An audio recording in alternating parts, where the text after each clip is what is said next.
Back in high school when I first started going to the gym with my best friend, I actually remembered reading about this thing called newbie gains, where us newbies at the gym would actually build muscle really fast when we were first starting out. I was so enthusiastic about this that I actually told my friend that I was going to look like Jeff Side in a year's time. This is fucking funny, man. I don't even know how I thought of this. Fast forward 6 months in, I had lost a bit of fat and built a bit of muscle, I must say, but I was still pretty damn far from my actual dream physique. So I thought I had really shit genetics and that, you know, this newbie gain thing wasn't working out for me. It was only after a few months and months of researching about fitness and nutrition did I actually learn that I had been making quite a few grave mistakes in my fitness journey. See, what I was doing then was I tried to eat as much food as possible.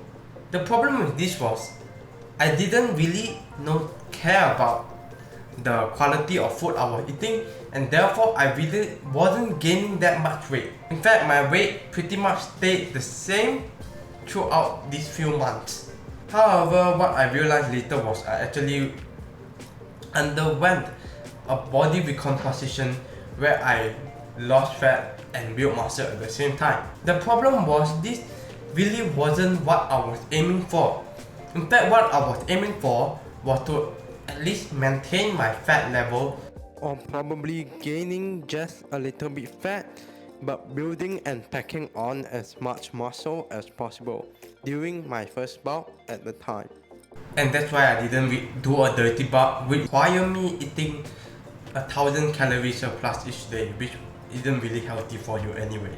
Therefore, I actually did countless hours of research into specifically nutrition for bodybuilding and the type of food I should be eating on a daily basis. After that, what I realized is most of the foods I was eating were actually had low quality and insufficient amount of protein required for my bulk. What I had been eating then were mostly carbs such as bread, rice and noodles. And for my protein source, I would actually eat like fried eggs, nuts, peanut butter, all these pretty low quality protein sources, which I will explain in a second.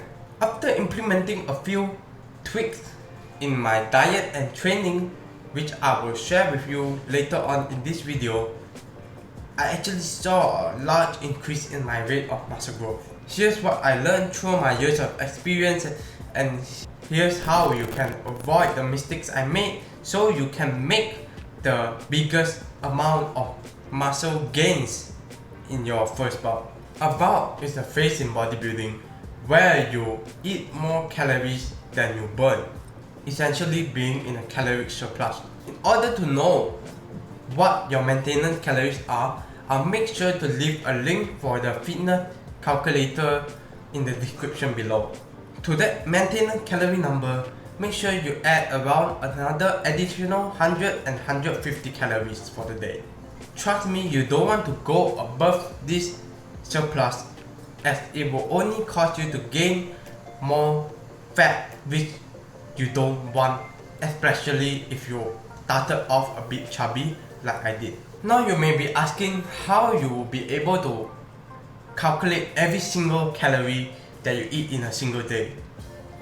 Well, if you really want to go in very detailed, you can obviously use a really popular fitness calorie calculator, which is called MyFitnessPal, which I'll definitely link it in the video description as well. But to be honest, a much more convenient way to count your calories is just to learn the nutrition labels of the food you are eating by looking at the package of the food you buy, and after that, before you cook, you measure out the quantities of the food you need, and then you can learn to make estimates for the calories inside. And this is really a skill that you should learn over time, as it is really valuable. Now that we have the fundamentals of what a bulk is, we can continue with the tweaks I made which helped me gain and maximize my muscle growth during my first bout. The first thing I did was to change the protein source I was taking. Before I explain the type of protein source I changed, I would like to explain why fried eggs, peanut butter and all types of nuts are not that great of a protein source. Well, while these foods do actually contain some protein in it, they aren't really as high as you think it is. The majority of their calories do mainly come from fat. For example, a fried egg has 8 grams of fat and 6.3 grams of protein.